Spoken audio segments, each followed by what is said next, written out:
If you've ever studied ancient Egypt in your history class, then you are probably familiar with the way they buried their pharaohs. When a king of Egypt died, their body would be entombed in a huge sarcophagus, usually after being mummified. Mummification was the process that the ancient Egyptians used to preserve their dead, safeguarding a corpse with special chemicals and the application of cloth almost like bandages. This was done to keep cadavers from decaying, usually because of the belief that this would carry over into the afterlife. And it wasn't just the Egyptians that practiced mummification either. Mummies of human beings or animals have been found on almost every continent in the world. Sometimes a body can even be accidentally mummified through exposure to extreme cold, lack of oxygen, or other environmental factors that help keep the deceased preserved.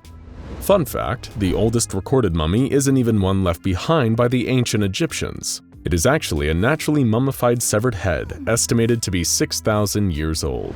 It was unearthed in South America in 1936. Yes, corpse preservation techniques can indeed be strange, but none are stranger than SCP-1176. Also known by the nickname, the Mellified Man. Now, as you may have already pieced together, the Mellified Man is a mummified corpse, but not quite like the ones you would expect to find buried in the pyramids. Estimated by Foundation researchers to have been a man in his mid-30s when he died, SCP-1176 is a corpse that has degraded so much over the centuries that it has made DNA examination impossible. According to some of the SCP Foundation's best minds, SCP-1176 is possibly of Arabian ancestry, and thought to have passed away sometime during either the 10th or the 11th centuries AD. This is certainly not your ordinary mummy, and it definitely isn't like the kind you'd see in a cheesy black and white horror movie or on an old episode of Scooby-Doo. SCP-1176 is absolutely, undoubtedly dead by all clinical definitions. It doesn't show any signs of breathing, and the processes of blood circulation or metabolism have long since stopped. However, despite the decay suffered by the rest of the body, SCP-1176's brain seems to have remained intact for almost 10 whole centuries. Not just intact, but active. The Foundation's researchers have confirmed that the brain has a constant level of electrical activity, consistent with people experiencing Stage 3 non-rapid eye movement sleep, known colloquially as deep sleep. So, a mummy with an active albeit dormant brain. How does an ancient culture manage to achieve preservation like this? Alien technology? Cryogenic sleep chambers? Suspended animation? No, not quite. SCP-1176 exists in its current state in part because the body has been mellified. Now, this was a process a lot like mummification, but instead of wrapping them in cloth, a mellified man, or a human mummy confection, was created by submerging a dead body in honey. According to historical records, elderly men in Arabic countries would sometimes willingly volunteer themselves for this process. Why? Because the goal was to turn their bodies into a healing confection. In other words, an elaborate sweet delicacy created from a preserved corpse. That's right. Ancient cultures had candy made from dead people. All the information the Foundation has gathered about SCP-1176 seems to point to the body being one such mellified man. When extracting the remaining bodily fluids from the corpse, instead of finding blood or other normal substances, Foundation researchers discovered that SCP-1176 was full of a viscous gold-colored liquid that they designated as SCP-1176-1. Further testing of this fluid revealed it to be, you guessed it, honey. Specifically, it was a type known as clover honey, made by a species called the Anatolian honeybee.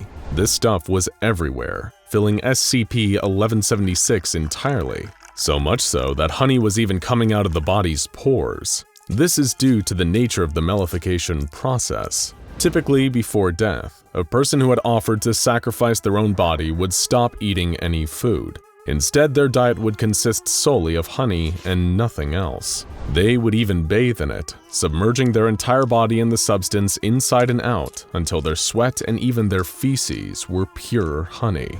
This honey-only diet would eventually kill the donor, and their corpse would be placed in a stone coffin, which was also filled up with even more honey.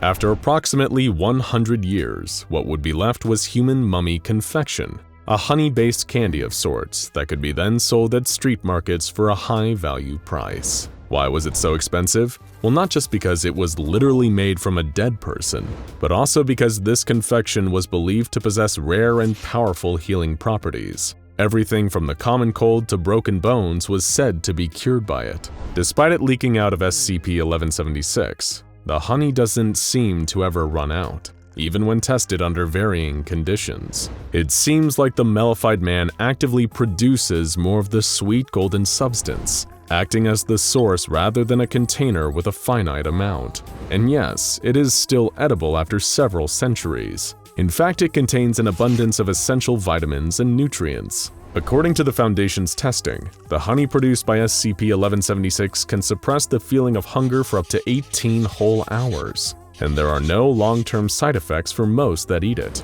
However, this is not the case for everyone. The Foundation has learned that any person without the blood type AB positive will have a severe allergic reaction should they consume any of SCP-1176-1. The symptoms include acute hemolysis, which means the red blood cells won't break down properly, and renal failure, which is when the kidneys stop functioning. This all results in death for most of the subjects without AB-positive blood who were fed SCP-1176-1. The symptoms for these unlucky people were the same as receiving an incompatible blood type after a transfusion.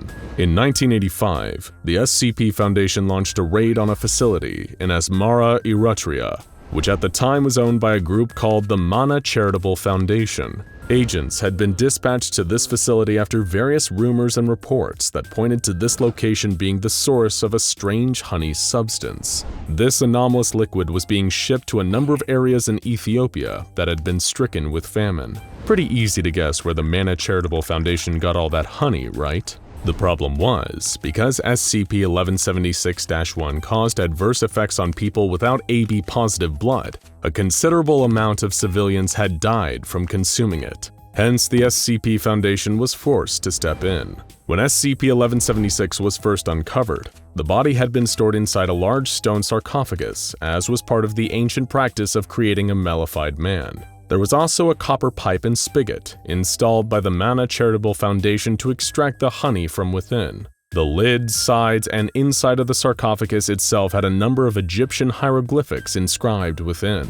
These were mostly spells and ceremonial texts written as a way to protect the individual that was to become the Mellified Man. There were also inscriptions written in the dialect that was an early precursor to the Arabic language. However, these sections had been replaced with updated versions in classical Arabic. One of these read, Abdallah ibn Salah ibn Ayyub ibn Nasir, 15th son of the great Sheikh Illegible, was put to the fast of honey on the 1st of Rajab in the year of the Hijra 3 Illegible, and died on the 15th of Ramadan. The great Imam al-Yusuf has sealed him within the ancient vessel, marked with the signs decreed by the ancients to ferment in honey for 100 years, and bring aid to the people in time of need.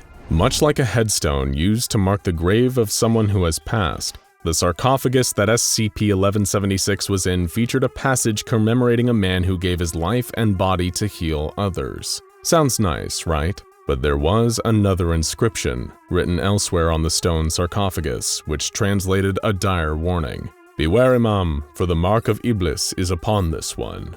According to the rest of the second inscription, the tomb containing SCP-1176 had been opened before. During a time of great famine, Imam al-Malik had ordered it to be opened so that SCP-1176-1 honey could be used to feed the starving people.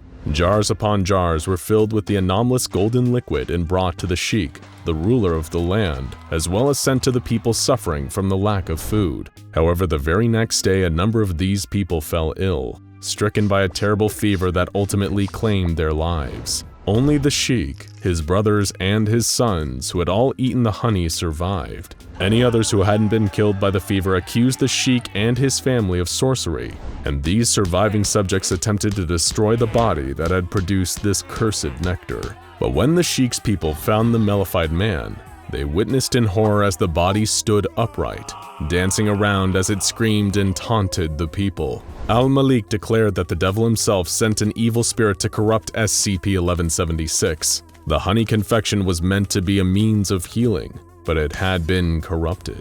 The sarcophagus was then sealed, and the inscription on it finished with the following caution to any that found it. May God strike down any who would break these seals. Countless centuries later, once the SCP Foundation had recovered SCP-1176 and the sarcophagus containing it, they began testing with the Mellified Man. Their goal was to determine how much of the SCP-1176-1 honey the ancient corpse could produce, perhaps in the hopes of using this substance as a form of hunger-relieving field ration for their operatives. Removing the body from its sarcophagus, Foundation researchers placed SCP-1176 on a metal grate, designed to drain the honey as it was produced instead of allowing it to build up.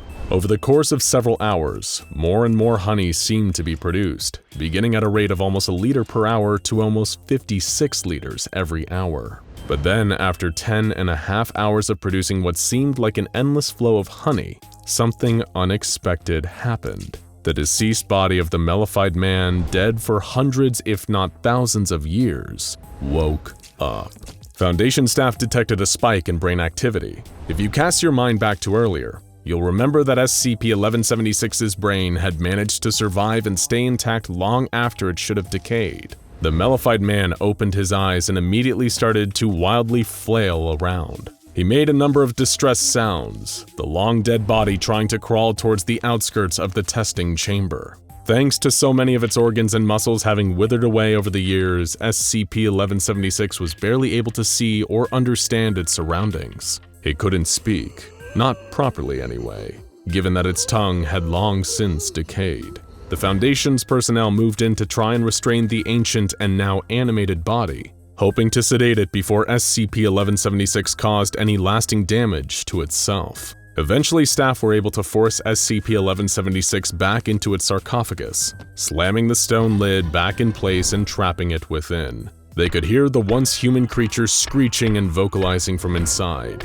bashing against the inside of the stone coffin with its head and limbs. It took 3 whole hours of this for the Mellified Man to return to its usual state, by which time its ancient bones were fractured beyond repair. SCP-1176 is a sad tale of a man who had willingly given his life to be a source of healing for people in need. He allowed himself to be mellified, turning into a confection that could bring an end to famine. And yet somehow, this was corrupted and turned into something that spread fever and pestilence. For now, the Mellified Man sleeps, but his brain is still alive inside. While he might be asleep, he may never be able to rest. Now go check out SCP-1461 House of the Worm, and How Not to Kill an SCP, SCP-1609 Remains of a Chair for more anomalies that prove the road to hell is paved with good intentions.